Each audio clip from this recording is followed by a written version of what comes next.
waaye ma tase yow si mbedd bi sax oola nga tiit sax foog ne paako bi daf ma aju romba ma waaye man come on bro yow nga dis ma yaakaar maa des taxut ma dunda wala dee na I'm saying and as long as it's music I'm comfort it's not a problem with me as long as it's music na I'm saying with Chanta bu ma déggee mu ngi jël shot sax you know I was like come on lii du dara na I'm saying I didn't care much about it but you know team bi they're like you know come on bro xam nga you tàngal game bi I'm like yeah definitely game bi léegi-léegi def soxla nga game bi tàngal so that loolu moo tax ñu reply yeah so that's it yeah mashallah that one fade away easily like Viper gis na ne like dafa am benn sa benn interview bu ma doon seetaan Jollof Entertainment yaa ngi doon you are not the kind of complaining but ñu yaa ngi doon wax ne comme di new era comme da nga am ñu bëri ñoo xamante ne nii yaa ngi leen biloon soo gisee ma la doon laajte sa relationship with the artist yaa ngi leen biloon boo dee recently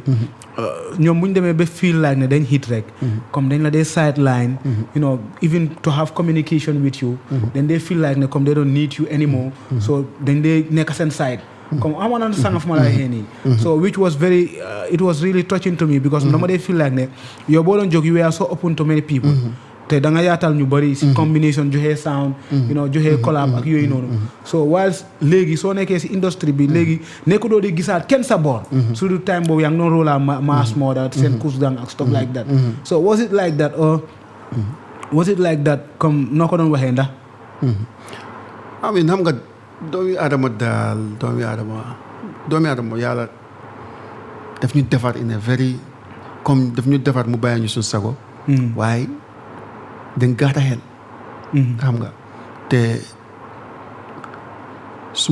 suñ toobee doomi aadama jaama du am àdduna waaye naa am saying and dafa dem nekk loo xam ne léegi man I expect it from people waaye tamit the older I grow dama nekk in a mind space boo xam ne dama ñëw gis ne bu dee def nga anything pour nit nga expect mu fee la du la fay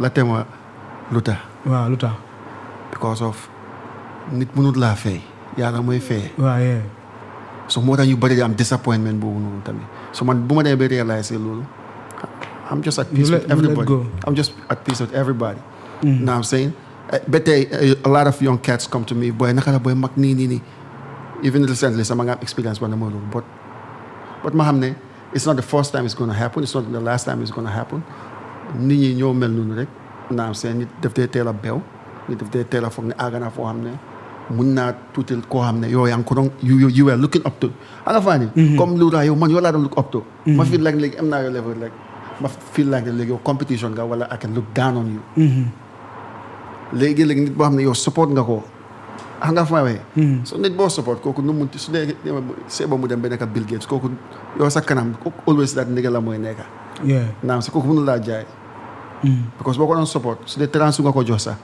trans boobu noonu worth na 1 million because at that point amu ko du la musa mun a fay back that trans for real man only thing lu mun a def mooy mu woon la appreciation lu la munti defal appreciation rek la waaye mënul laa fayaat loolu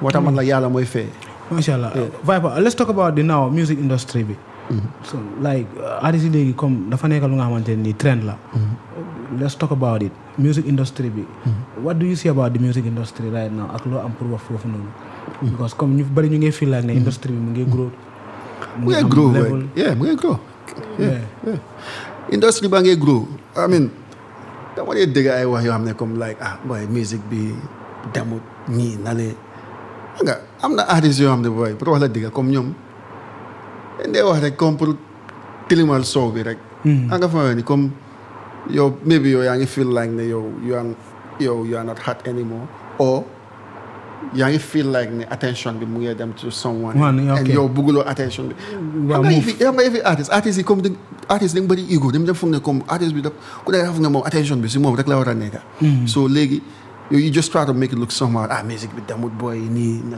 le come on bro music ba ngay dem nga fa ni kan moo musa foog ne boy Gambian artist nañ dem ba di jëndal seen mairie kër ataak jëndal na fi yaayam kër gisul jëndal na yaayam kër jëndal na kër dugal fa yaayam boy man xam naa ay boy yoo xam ne ay up to 5 6 7 boys yoo xam ne ñu ngi sampa seen ay kër. na ko xam ne mu ngi sampa taam pare na sax ba dugg na si. kan moom sax foog ne loolu dina am si Gambian music. so pour wax ne musique bi na ko di dem boy gangster loolu ay waxi neen la. boy yaa ngi make baax si streaming. xam nga fa may waxee nii man xam naa nit boo xam ne collect na 200,000 si at bi off streaming kese. man mi waxaa yow nii every 3 months dama dee collect streaming moo ne ana suma phone bi xam nga fa may waxee nii. dama koo collect. soo waxee ne tamit booy nekkuñ di make baax si musique loolu wax la nekkuñ di make baax bu ñu war a make compared to other artists. nekkuñ yeneen réew yi nekkuñ di make baax bu ñu war a make su dee dëkk bi comme ñu jiitu. support ne musique bi ñu ko war a supporter. promoters yi def ne promote ne musique ngir promote Gambian music comme ni lii suñ boss la nekkul ngir ñoom seen poos yi. waaw da ngaa ni kon boy dañoo gën a nekk di chop dañoo chop right now. waaye mu ngi dem. so dafa nduroo ñu comme side investors yi comme dafa nduroo mu ngi dem. ba tamit artistes tam am na idée yoo xam ne tam ñoom tamit ñu ngi bàyyi seen loxo. because am na artistes yoo xam ne ñu ngi si position yoo xam ne mu ne yoo def international moves. waaye nekkuñ di ko def. ñun foofu lañ nekk di. waaw nekkuñ di def international moves yooyu. man loolu daf ma dee naari because xam naa ne comme yow yaa ngi si position bi. now you talking my mind now. yaa ngi si position boo xam ne mun ngaa def loolu. so mu mun a yóbbu game bi yëpp. waaye léegi yow nekk loolu di ko def. so yow nekk loo di tardel loo yow sa bopp rek. yaa ngi tardeloo di whole movement musique bi yëpp. because yaa nekk si position boobu. waaw so you see in my mind now. like the whole idea is that comme like gis nga yéen da ngeen doon def open mic ba ngeen def stade ngeen feesal fa. I think stade loo leen doon feesal stade. ak ST ak gisul si boppam ak attaque xam nga attaque def na feesal stade. waaw ñoom yëpp lu ñu feesal stade turnout moo gën a big than even nu ñoo ñëwee kuy si defee nii. understand so like the reputation of those levels. levels yooyu dañ ko repeat like for a decade. even though nu bon. for the first time bro. booy léegi ñu ngi am shows out. ñu suñ génération ñun naan am shows out. léegi ñu ngi ko am. su dee ñetti 3 4 5 artistes la ñu ngi ko commencé am. booy yaa ngi dem toog. moo tax man la tamit ñu jiitu tamit ak ñoo xam ne nekk in the position of power mooy suñ government bi national art war nañoo yombal booy because am na ñu nekk out. ñoo xam ne suñu xaaree ñooñu noonu. depuis génération nañ. daal ñoo gën a. waaw loolu la expérience suñu xaaree ñooñu foog nga ne dinañ mun a dem. dafa it's crazy bro. because xam naa ne a lot of Gambians abroad ak America bëgg nañoo gis booy dem foofu. waaye yombu tax ñun because ñun suñ nguur gi booy nekkalu fi artistes yi. national arts moom booy loolu da nga ko war a tëj rek because ñun represent ñu Gambian music dara defaluñ ñu dara. seen boppam lañ fa nekkal. ñun dañ fay lii nii booy naka la wax sax registration fii ba dañ sonal léegi xam nga ñaata ID card lañ amee bañ ko saani. suñ lii nii suñ media house yi dañ register ba sona. musu ñoo jox benn contract. Vipa like let's talk about you with your new album.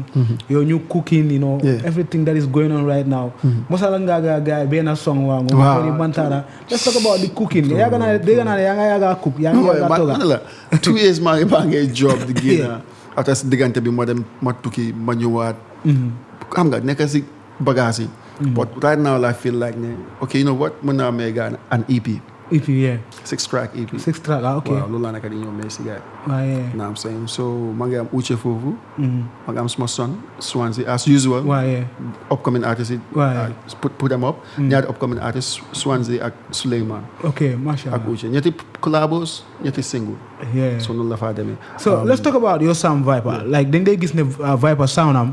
the music of Vipa daf dee change in comme noo ko waxee da ngay gis ne every 2 3 4 years sa music daf dee change. You're smart. So let's talk about Tony Montana like the song You're like smart. anybody that knows music dinañ xam ne music boobu it's not just a kid song. Come on. There is a level on that sound and the video. Come on.